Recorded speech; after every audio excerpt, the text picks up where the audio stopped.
Willkommen zu Frequent Traveler TV, heute wieder mit einer frisch gepressten Sendung. Themen, die wir haben. Lufthansa lässt Passagiere über Nacht am Münchner Flughafen sitzen. Das ist also auch eine lustige Geschichte, aber im Flugzeug noch lustiger. Heißt also, da gibt es natürlich vor den Skandal. Da kann man eigentlich nur noch zu Deutschland komplett kommentieren. Airbus hat einen Nachfolger 320 Neo im Petto, der kommen soll.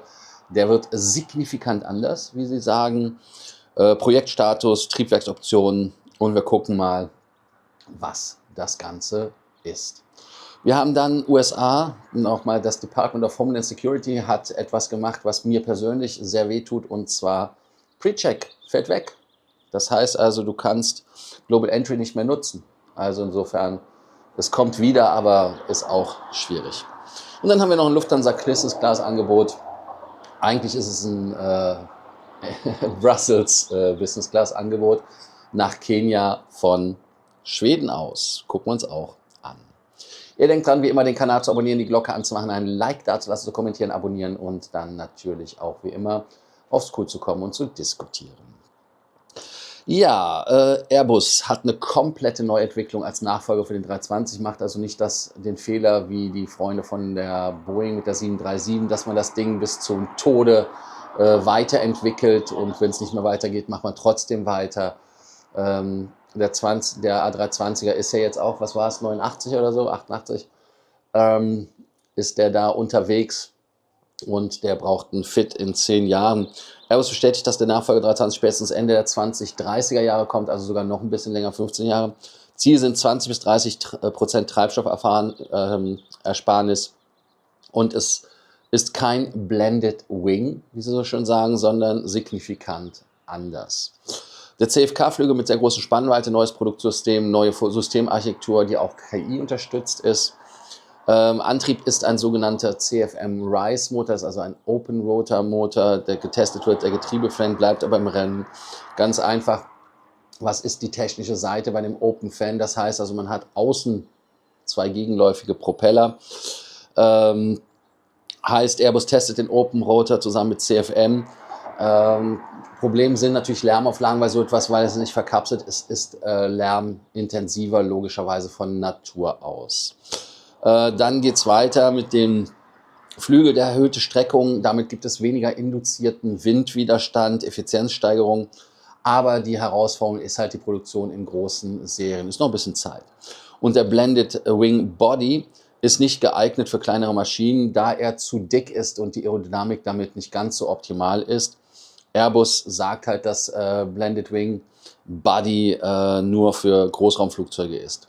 Und es gibt natürlich hochintegrierte Systeme, digitale Zwillinge, KI-gestützt. Ziel ist der vereinfachte Betrieb, aber planbare Wartung. Und man vielleicht will man es ja auch auf Drohnentechnologie umstellen, hätte ich fast gesagt, dass man nur noch mit einem Piloten oder aber mit keinem Piloten fliegen kann. Wer weiß, wer weiß, wer weiß. Guillaume Faury sagt, dass das Modell 20-30% Treibstofferfahrnis bringt, aber die Frage ist halt, ob man jetzt wirklich so ein Blended, wie heißt es nicht, Open Rotor hat, weil man muss dann die Kabine dagegen ja auch nochmal Lärm isolieren, weil die Dinger sind laut, das muss man halt ehrlicherweise sagen. Auch ist es so, dass der Open Rotor politisch scheitern kann, selbst wenn technisch machbar, weil die Lärmemissionen und dann natürlich die Anwohnerklagen kommen und damit haben wir natürlich dann wieder das, was wir in den letzten Jahren vermieden haben, nämlich Lärm, Fluglärm, und der kommt dann mehr. Und da muss man halt dich fragen, was ist wichtiger? Treibstoffersparnis und Effizienz oder Lärm? Airbus verfolgt klar die Strategie, klassisches Layout, aber maximal optimiert und mit 25-30% Fuel Savings sind ohne radikale Konzepte nur erreichbar mit wirklich riesigen Flügeln, Reduktion der Systemkomplexität, leichte Materialien und effiziente Triebwerke. Wird der Open Rotor wirklich marktreif oder sehen wir am Ende doch einen klassischen Getriebefan? Also das sind die Flugzeuge, die wir heute schon haben, die Pratt & Whitney, die da Getriebefan-Triebwerke sind. Beim zweiten Thema, da geht es wirklich um Skandal bei Lufthansa. Da muss ich ehrlicherweise sagen, Leute, wie kann das passieren? Das geht ja gar nicht. Eine Familie über Nacht im Flugzeug eingesperrt. Der dänische Familienvater Søren Thieme Und seine Familie wurde in München über Nacht in einem Lufthansa-Flugzeug eingeschlossen, mit anderen Passagieren, 100 irgendwas, 20 Passagiere, ohne Essen, ohne Denken, ohne Informationen. Die sind selber aus Thailand gekommen, wollten in München umsteigen, um weiter nach Stockholm zu fliegen. Mehrfach verspätet dann Boarding, dann wieder stundenlanges Warten.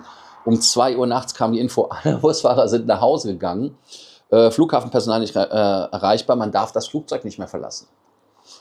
Familie sitzt bis in Morgenstunden im geplanten Flugzeug fest und der betroffene Vater sagt, wir sind einfach gefangen. Das gesamte Personal ist nach Hause gegangen und die Lufthansa hat auch eine schriftliche Stellungnahme gemacht wegen starken Schneefallsverzögerungen und Ausfälle. Ja, nur du kannst Passagiere doch nicht in ein Flugzeug lassen. Das sind 320er gewesen. Was ist denn das für eine Kacke? Also man muss doch ehrlicherweise sagen, das ist doch peinlich für Deutschland, was da wieder passiert. Das kannst du dir nicht ausdenken. Gerade für einen Flughafen wie München, der ja für Effizienz und für Optimierung bekannt ist und für guten Service eigentlich bekannt ist. Solche Szenarien kennt man sonst noch nur aus irgendwelchen Flughäfen. Und ich nenne jetzt einfach Timbuktu, ohne jetzt Timbuktu zu nahe treten zu wollen. Ich glaube, die sind vielleicht professioneller als München jetzt am Ende nach diesem Vorfall.